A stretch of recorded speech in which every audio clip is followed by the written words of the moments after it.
Tópico 3. Refletindo sobre as práticas atuais de ensino de língua de sinais. 1. Introdução.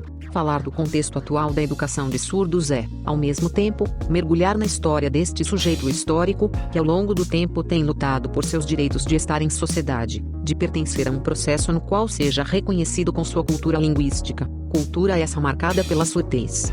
Durante muito tempo, outros falaram em nome dos surdos, mas nas últimas décadas surgiram pesquisadores que também são marcados pela surdez, fazendo com que esses viessem a defender seus ideais em busca de uma escola bilíngue. O ensino da língua de sinais nas escolas brasileiras é muito recente.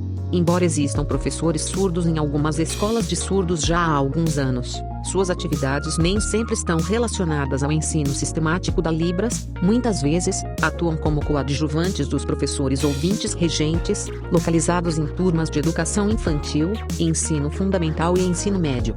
Em muitos casos, a atuação destes professores é limitada apenas à sala de educação especial, quando a escola possui uma, ou à sala de recursos, com poucas incursões no ensino sistematizado da Libras como disciplina curricular, tal como, por exemplo, o português ou outra disciplina. A função desses professores também abrange o ensino de Libras para ouvintes da comunidade escolar. Também, muitas vezes, não há um programa de ensino que considere Libras como disciplina curricular, implicando a falta de objetivos, conteúdos e metodologias apropriados. Além disso, muitos professores não possuem uma formação adequada para o ensino, com escolaridade em nível superior. Até pouco tempo atrás, a FENEIS era a única instituição que formava profissionais para o ensino de Libras, os instrutores e monitores, e, mais recentemente, em convênio com o Ministério da Educação, MEC, os multiplicadores, com o objetivo de auxiliar na formação dos instrutores de Libras em vários estados. Porém, atualmente temos as faculdades, por exemplo, a Unicelv, dentre outras universidades e faculdades que têm investido em cursos superiores na área de Libras. Isso é um avanço, todavia devemos considerar que ainda recente. Atualmente, nas cidades mais interioranas, que geralmente ficam longe dos grandes centros, temos ainda falta de profissionais capacitados na área de Libras, mas estamos avançando, e isso só está sendo possível graças a faculdades como a Unicelv, que possuem cursos EAD, que levam a formação de qualidade para o interior do Brasil, assim como para as capitais. 2. Os professores de língua de sinais e sua formação. Prezado acadêmico, é importante entender um pouco da formação docente de modo geral para entender a formação do surdo que é professor, pois estamos inseridos em um contexto histórico, cultural e político. Por isso, vamos tecer algumas conversas sobre a formação docente. Quando falamos da formação docente de modo geral, no Brasil, a questão do preparo de professores emerge de forma explícita após a independência, quando se cogita da organização da instrução popular. Podemos distinguir 6 períodos na história da formação de professores no Brasil, de acordo com Demerval Saviani, 2009, em seu artigo intitulado Formação de Professores, Aspectos Históricos e Teóricos do Problema no Contexto Brasileiro. A. Ensaios Intermitentes de Formação de Professores, 1827 a 1890. Inicia-se com a obrigação dos professores a se instruir no método do ensino mútuo, às próprias expensas. B. Estabelecimento e expansão do padrão das escolas normais, 1890 a 1932. C. Organização dos institutos de educação, 1932 a 1939. D. Organização e implantação dos cursos de pedagogia e de licenciatura e consolidação do modelo das escolas normais, 1939 a 1971. E. Substituição da escola normal pela habilitação específica de magistério, 1971 a 1996.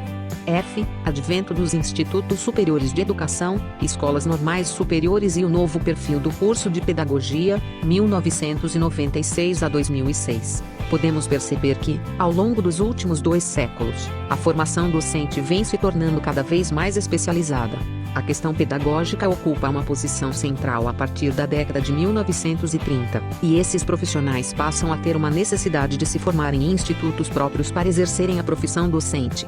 Em consonância com o objeto dessa pesquisa, ou seja, a importância da formação docente, do surdo que é professor, observou-se a partir dos dados acima que a formação docente, no decorrer dos 2 últimos séculos, vem sofrendo uma transformação para que haja uma profissionalização desse professor, exigindo uma formação superior e formação continuada para aperfeiçoamento desse profissional. Como a política de formação de professores é uma discussão que se intensificou nos últimos anos. A partir do ano de 1996, durante o debate posterior à aprovação da Lei de Diretrizes e Bases da Educação Nacional, LDB 9394/96, essa elevou a formação de professores para o nível superior, estabelecendo que tal formação acontecesse em universidades ou institutos superiores de educação. São várias pesquisas e livros que tratam dessa questão da formação docente. Dentre esses, Favacho, 2009, Brito, 2009, e Novoa, 2007, discutem os saberes docentes e a formação profissional.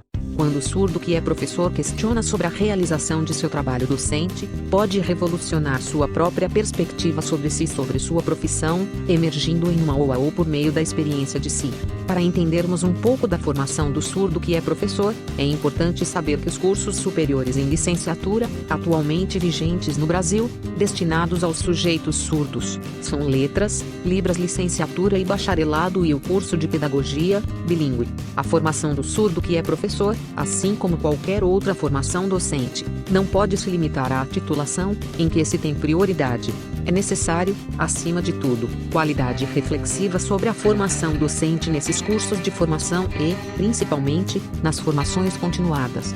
O surdo que é professor não precisa ficar restrito ao ensino e aprendizagem de Libras. A partir dessa língua, ele é lançado no mundo do saber através da linguagem e da comunicação proporcionada através da Libras. A formação pelo viés da filosofia tem por objetivo nos proporcionar uma formação ampla, pelo fato de nos fornecer um olhar reflexivo mais humano. Quando falamos da formação docente, esse olhar filosófico nos é fundamental. O filósofo Sócrates, da filosofia antiga, tecia várias críticas aos pensadores da sua época, pelo fato de não ensinarem seus discípulos a pensarem reflexivamente. Para ele, a filosofia tinha o compromisso com a transformação do pensamento, começando com o conhecer a si mesmo.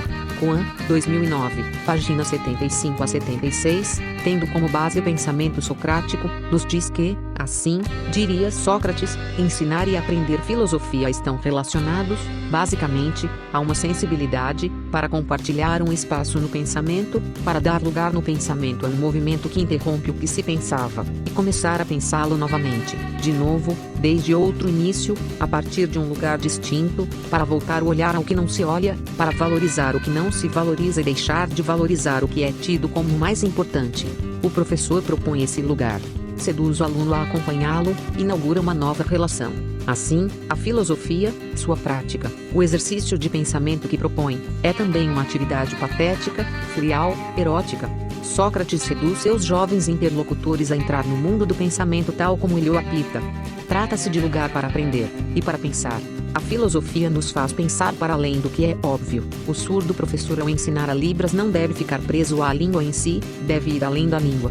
Ele deve remeter o discente para novos horizontes do pensamento, e atravessamentos da experiência do outro.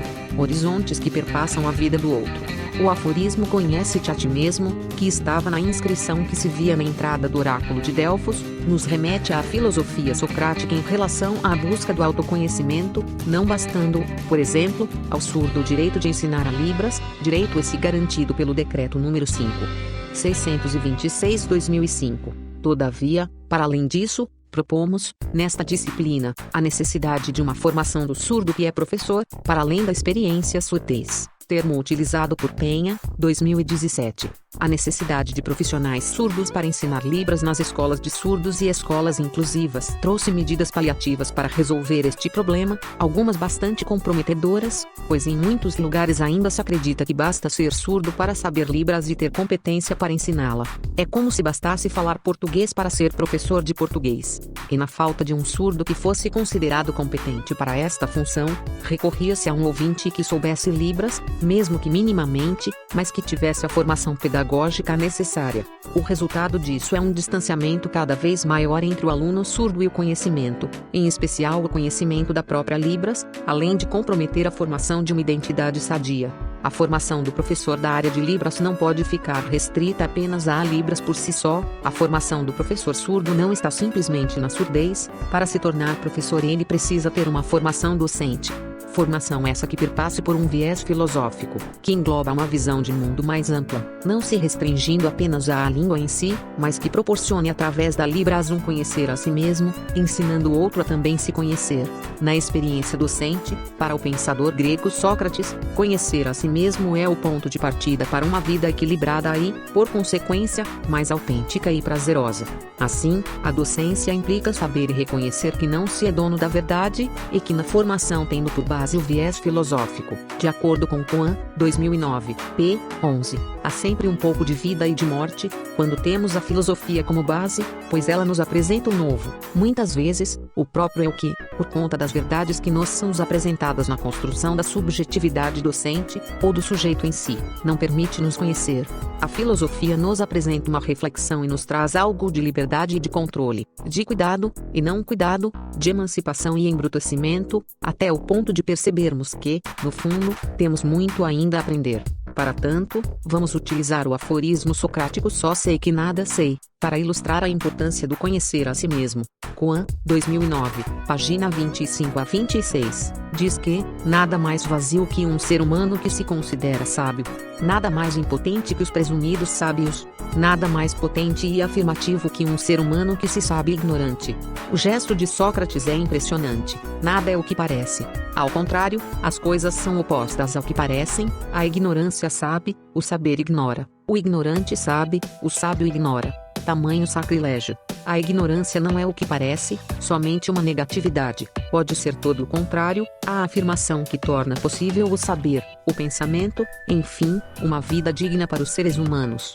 Entendemos, dessa forma, que é importante saber que não sabemos tudo sobre tudo, que é importante a formação acadêmica, a formação continuada e a observação cotidiana. Alguns filósofos indicam que Sócrates usava 2 passos no seu método, a ironia e a maiêutica.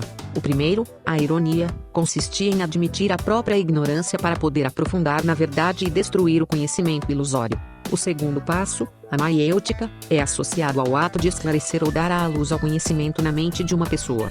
Todo professor só é professor porque profere algo, porém, pelo viés filosófico, pois não basta apenas proferir algo, tem que se ter um porquê, é necessário cuidar do que está abandonado, ou seja, a compreensão e a reflexão. O surdo, assim como o aluno ou ouvinte, são sujeitos pensantes. Em relação a isso, La Rosa, 2009, página 15, ao mencionar o pensamento nietzschiano, diz que o leitor moderno está tão crente de sua pessoa e sua cultura que se supõe a si mesmo como uma medida segura e um critério de todas as coisas. É tal sua arrogância que se sente capaz de julgar, isso sim, criticamente, todos os livros. Ele é constitutivamente incapaz de suspender o juízo, de guardar silêncio, de manter-se retirado, de escutar. Será que é isso que se ensina nas escolas? Em nossas escolas, incluindo as universidades, já não se ensina a estudar. O estudo, a humildade e o silêncio do estudo é algo que nem sequer se permite. Hoje, já ninguém estuda, mas todo mundo tem que ter opiniões próprias e pessoais. O ato de refletir nas rodas de conversas está interligado com o estudar, o saber que temos muito ainda a aprender, sendo isso nobre, pois abre um leque de oportunidades para o novo, interrompendo o pensamento de que há uma predestinação à docência, no caso do sujeito da nossa pesquisa, o surdo que é professor. Diferentemente da pesquisa de Rebouças, 2009, que cita a prioridade das pessoas surdas diante do decreto para o ensino de Libras, inclusive em universidades, mesmo aquelas que só têm escolaridade em nível médio e curso básico de instrutores de Libras, sendo o surdo o único sujeito que tem condições de assumir a docência da Libras. Nessa disciplina, assim como na pesquisa de Penha, 2017, tomamos outra posição, pois entendemos que para ser docente há necessidade de uma formação para tal, é necessária uma preparação pedagógica. Diante disso, a impotência dos cursos superiores em Libras e da formação continuada, tendo como base a reflexão e o reconhecimento do cuidado de si como prática cotidiana e diária. Para Nova, 2007, nesse processo de cuidado de si, surge outra questão importantíssima, o processo identitário desse profissional, que passa pela capacidade do docente exercer com autonomia suas atividades enquanto professor. A maneira como cada um de nós ensina está diretamente dependente daquilo que somos como pessoa quando exercemos o ensino. Nova, 2007, página 17. Ou seja, o conhecimento de si mesmo é fundamental, pois ainda de acordo com Nova, 2007, página 17, é impossível separar o eu profissional do eu pessoal. Com este texto, em relação ao presente tópico, não queremos dizer que a identidade é tudo, ou que a experiência surdez é o que basta para ser professor, mas queremos pontuar que não dá para falar de formação do surdo que é professor, sem levar em conta sua surdez, sua marca identitária. Dessa forma, uma formação, tomando por base o cuidado de si e as tecnologias do eu, o surdo que é professor poderá inovar e romper com a experiência surdez, ao se colocar na condição de professor, que tem que ter uma formação pedagógica para atuar como tal. Nesse sentido, trazemos para discussão a pesquisa de Boeres, 2010, pesquisa realizada em Palmas Tu, revela a necessidade da formação pedagógica em nível superior para os professores surdos, sendo isso fundamental para ultrapassar a visão do senso comum e desenvolver os saberes aplicados ao ensino de Libras, ressaltando a importância da formação docente para o surdo, assim como para qualquer outro professor. Diante disso, propomos uma formação para além da identidade, ou seja, para além da experiência surdez. Isso porque a identidade está em constante transformação, em sua dinâmica e interação como o outro político, sindical, familiar, profissional, etc. Brito, 2009, página 79.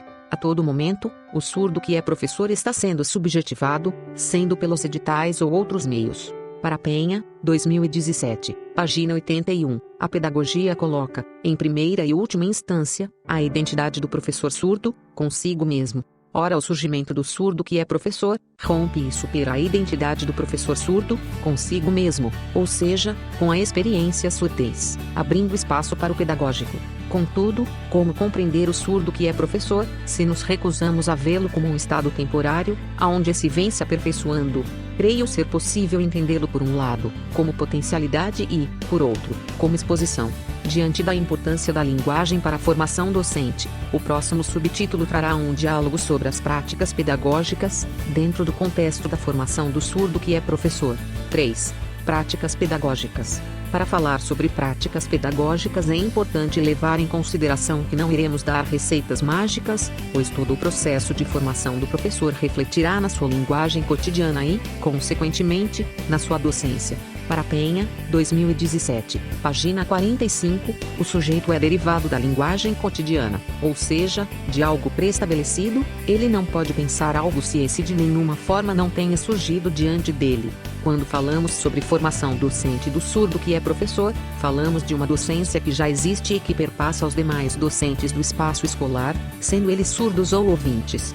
Falar de práticas pedagógicas é falar de formação de professor, como falamos nos tópicos acima, mas também é importante falar de currículo. A falta de um currículo sistematizado de Libras como primeira língua para alunos surdos na educação básica pode trazer como consequência a opção por alternativas com base no ensino de segunda língua para ouvintes. Não são poucos os relatos que informam que nos cursos de Libras para ouvintes também estão matriculados alunos surdos, que pouco ou nenhum contato tiveram com a língua de sinais, isso porque não possuem familiares surdos que utilizem a língua de sinais, e pior, frequentaram a escola e saíram dela sem terem tido contato com a Libras. Muitas vezes, o ensino de Libras acontece na forma de cursos isolados ou desvinculados das instituições educativas, e os programas destes cursos se resumem à descrição de conteúdos e metodologias, aulas expositivas dialogadas, teatro, piadas e histórias em sinais, e enfatizam o ensino de vocabulário básico e estruturas sintáticas simples, voltadas ao desenvolvimento de habilidades comunicativas. Sendo o currículo um instrumento social e político, ele deve nortear o trabalho pedagógico e, para isso, precisa conter elementos que auxiliem as escolas a organizarem seus programas de ensino de forma eficaz. Por isso, o currículo é um instrumento que deve ser avaliado com frequência, e isso acontecerá a partir da própria prática dos professores, no fazer docente. Estes professores, no fazer docente, deverão fazer os ajustes necessários, pois a escola não é estática, estando em constante movimento. redefinindo objetivos, selecionando melhor os conteúdos, aprimorando métodos de ensino e avaliação, organizando recursos didáticos mais condizentes com a experiência visual que caracteriza a cultura surda. No Brasil, ainda não temos uma proposta curricular oficial para o ensino de Libras. Entretanto, devemos considerar que as várias escolas e municípios, por intermédio de suas secretarias de educação, têm procurado solucionar esta questão, construindo seus programas de forma a atender às necessidades locais. Estas experiências devem ser socializadas para que seja possível elaborar propostas e programas mais adequados ao ensino de Libras. Uma proposta curricular para o ensino de Libras deverá estar refletida no projeto político-pedagógico das instituições de educação e das diretrizes educacionais municipais e estaduais. Até porque a língua de sinais não pode ser uma disciplina isolada do contexto no qual está inserida, pois faz parte do corpo de conhecimentos trabalhados nas escolas. A língua de sinais deve ter um caráter interdisciplinar e ser compromisso de todas as áreas de conhecimento, embora sua sistematização ocorra na disciplina de Libras. Sistematizar o ensino de Libras significa, então, organizar um programa de ensino de acordo com o objetivo citado e propor conteúdos, estratégias e métodos de ensino para alcançar este objetivo, selecionar materiais e recursos de ensino que facilitem a aprendizagem do aluno surdo e eleger critérios de avaliação adequados às especificidades da língua de sinais, nos diversos níveis de ensino da educação básica. Ao sistematizar o ensino de Libras, o professor organizará um programa para o aprendizado da língua de sinais considerando o objetivo principal do ensino da língua de sinais como língua materna, que é o de desenvolver a competência comunicativa do discente surdo, ou seja, a capacidade de empregar de forma adequada a língua de sinais brasileira nas diversas situações comunicativas em que o sujeito estiver envolvido, seja utilizando a língua sinalizada ou a escrita. Acadêmico. A finalidade do ensino de Libras, acima de tudo, é desenvolver a competência comunicativa dos alunos surdos na educação básica. Para este objetivo ser alcançado é preciso estipular quais procedimentos de ensino serão mais adequados e eficazes, bem como os recursos que escolheremos para auxiliar-nos neste trabalho. É importante destacar que todo ensino, aprendizagem e letramento precisa estar fundamentado no ensino da língua materna ou primeira língua com base nas situações reais de vida dos alunos, em enunciados que circulam no contexto da comunidade surda e da sociedade onde ela está inserida. Em relação à ação pedagógica de exploração da língua de sinais é preciso considerar tanto os fatores internos quanto externos, pois ambos influenciarão no desenvolvimento do ensino e aprendizagem da Libras. Os fatores internos referem-se ao processo de aquisição da linguagem por parte do aluno, ou seja, a época em que o aluno foi exposto à língua de sinais pela primeira vez. Muitos alunos surdos têm contato tardio com a língua de sinais e chegam à idade escolar com um nível de proficiência muito baixo, atrasando seu aprendizado. Como disse no decorrer desta disciplina, é muito importante e necessário que as crianças surdas entrem em contato com a Libras o mais precocemente possível, para que tenham um desenvolvimento linguístico adequado. Em relação aos fatores externos, precisamos considerar as condições históricas e sociais de ensino da língua de sinais, se o ensino ocorre em uma escola de surdos ou escola inclusiva, por exemplo, as modalidades das línguas, visual espacial da Libras e oral auditiva da língua portuguesa, os papéis desempenhados pelas línguas. A língua de sinais tem status diferente nas escolas de surdos e nas escolas inclusivas. Outras variáveis, como o ambiente, os tipos de interação entre professor e alunos, os estilos e estratégias de aprendizagem de cada aluno, os fatores afetivos e o significado social da língua de sinais e da língua portuguesa para o aluno surdo. Estes fatores precisam estar presentes no momento de o professor elaborar um programa de ensino de Libras, seja na escola de surdos, seja na escola inclusiva ou escola regular. Segundo Quadros, 1997, os principais instrumentos a serem explorados no processo de ensino da língua de sinais são a produção de literatura em sinais e a elaboração de materiais escritos em sinais. Os registros em sinais, sejam vídeos ou escrita, precisam fazer parte de todas as ações pedagógicas relacionadas ao ensino de Libras. Por meio deles, tanto os aspectos culturais quanto os aspectos linguísticos da língua de sinais serão trabalhados de forma natural, proporcionando aos alunos surdos experiências significativas de aprendizado e inserção na cultura surda. É por meio das interações verbais que a língua sinalizada se desenvolve. Por meio delas o aluno vai se familiarizando com as estruturas da língua de sinais, percebe as funções do uso da língua nas mais variadas situações e apreende os conteúdos da linguagem utilizada por seus interlocutores, pois a língua sinalizada sinalizada é um dos conteúdos mais importantes do ensino da língua de sinais como primeira língua. Muitos alunos surdos chegam à idade escolar com um pouco conhecimento de Libras, sabem alguns sinais, mas têm dificuldade de expressar suas opiniões e ideias, pois falta uma educação escolar com princípios reflexivos. Daí a importância do professor reflexivo e, consequentemente, de aulas com base na realidade e no agir reflexivo.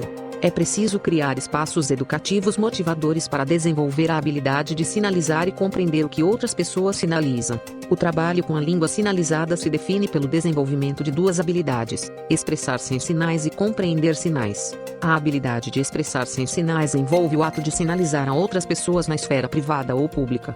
Expressar-se em sinais significa, então, produzir textos, em língua portuguesa, ou em sinais de forma coerente e autônoma, tanto em linguagem formal quanto informal. A habilidade de compreender sinais significa ver e compreender o que outras pessoas sinalizam em qualquer circunstância comunicativa. Assim, o surdo passa a fazer-se entender e entende o mundo ao seu redor. 4. Sugestões de algumas práticas pedagógicas. Contar histórias para as crianças, criadas pelo próprio professor ou trazidas por ele para a sala de aula.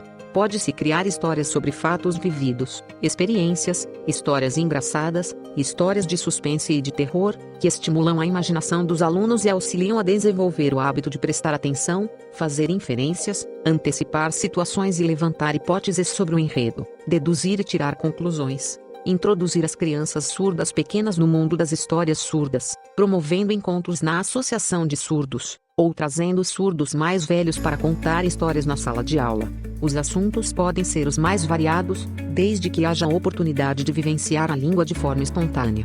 A presença de adultos surdos mais velhos estimula o aprendizado das crianças e adolescentes surdos. Eles servem de modelo linguístico e cultural e desenvolvem uma identidade surda sadia. Sempre que possível, as histórias podem ser filmadas para usos futuros. Refletir sobre as histórias contadas, quem são as personagens, onde acontece a história, em que tempo, qual a sequência dos fatos, qual o ponto mais importante, como é o desfecho. Ao comentar a história, o professor apresenta as múltiplas faces da narrativa, ampliando as possibilidades linguísticas dos alunos, os conceitos e atribuindo sentido e significado às situações. Ir além do texto narrativo, trazendo elementos que complementam as informações do texto em sinais. Por exemplo, ao contar uma história acontecida em outro lugar ou época, localizá-lo geográfica e historicamente, estabelecendo relações de espaço e tempo, trazer figuras ou fotografias que ilustrem e auxiliem a compreensão dos alunos, entre outros recursos. Estimular as narrativas a partir de livros de literatura com imagens, sem texto escrito, explorando as situações, personagens e recursos visuais que compõem o enredo. Ao utilizar as histórias em sinais existentes no mercado, sejam livros em escrita de sinais, vídeos ou CD-ROM, enfatizar os aspectos visuais dos textos, a construção do enredo, os elementos constitutivos. Fazer comparações entre versões de uma mesma história também é muito interessante e incentiva o aluno a observar vários pontos de vista sobre o mesmo tema ou assunto. Também estimular os alunos a observarem as diferentes construções textuais, os elementos considerados importantes, as escolhas linguísticas, as marcações espaciais de tempo verbal, classificadores, expressões não manuais e escolha do léxico. É importante levar em consideração que não é preciso infantilizar um conteúdo ou uma prática pedagógica para o aluno entender o mesmo, pois, muitas vezes, o discente surdo acaba perdendo o interesse por determinados assuntos devido à infantilização dos conteúdos. Precisamos levar em consideração a faixa etária dos discentes ao planejarmos as práticas pedagógicas. O processo de análise linguística ou estudo da gramática da Libras como L1, língua materna, deve priorizar a exploração da modalidade visual da língua, com ênfase nas técnicas visuais. Para isso, o professor precisa estudar constantemente a sua língua, pois muitas vezes será o reflexo para os alunos surdos. Para quadros, 1997, de forma resumida, a exploração da modalidade visual da Libras compreende estabelecimento nominal / estudo do sistema verbal / estabelecimento do olhar / formação de sinais, derivação, flexão e incorporação, exploração do espaço como marcas temporais / aspectos não manuais / classificadores / sintaxe. É importante, ainda, ressaltar que para preparar a aula propriamente dita é preciso considerar aspectos importantes e fundamentais, como 1. Definir o tema, assunto. 2. Definir o objetivo. 3. Pesquisar o assunto. 4. Definir uma estratégia para atingir o objetivo. 5. Selecionar o material necessário. 6. Avaliar os resultados. Os aspectos metodológicos do ensino da língua de sinais, por meio de um contexto, dizem respeito ao processo como um todo, que envolve o ensino e aprendizagem do surdo, perpassando pelo letramento, mas para ocorrer tal é importantíssima uma formação de qualidade do professor que é surdo, bem como com todos que estão envolvidos no processo de escolarização do surdo. Resumo do tópico 3. Neste tópico estudamos os aspectos metodológicos do ensino da língua de sinais, por meio de um contexto. Refletimos sobre as práticas atuais de ensino de língua de sinais. Falamos do contexto atual da educação de surdos e ao mesmo tempo mergulhamos na história deste sujeito histórico, que ao longo do tempo tem lutado por seus direitos de estar em sociedade, de pertencer a um processo no qual seja reconhecido com sua cultura linguística, cultura essa marcada pela surdez. Falamos das práticas pedagógicas ao falar de formação de professores. Falamos sobre o currículo da educação de surdos. A falta de um currículo sistematizado de Libras como primeira língua para alunos surdos na educação básica pode trazer como consequência a opção por alternativas com base no ensino de segunda língua para ouvintes. 1. Considerando a filosofia bilíngue de educação de surdos, assinale a opção correta. A língua de sinais pressupõe a leitura labial. B. O professor deve, preferencialmente, ser usuário da Libras ou bilíngue. C. O bilinguismo consiste na utilização simultânea da língua de sinais e da língua oral. D. Na perspectiva do surdo, a língua de sinais é sua segunda língua, e o português escrito, a primeira. E. A língua de sinais deve ser aprendida após a aquisição do português escrito. 2. Quais são os aspectos importantes e fundamentais para se preparar às aulas em Libras?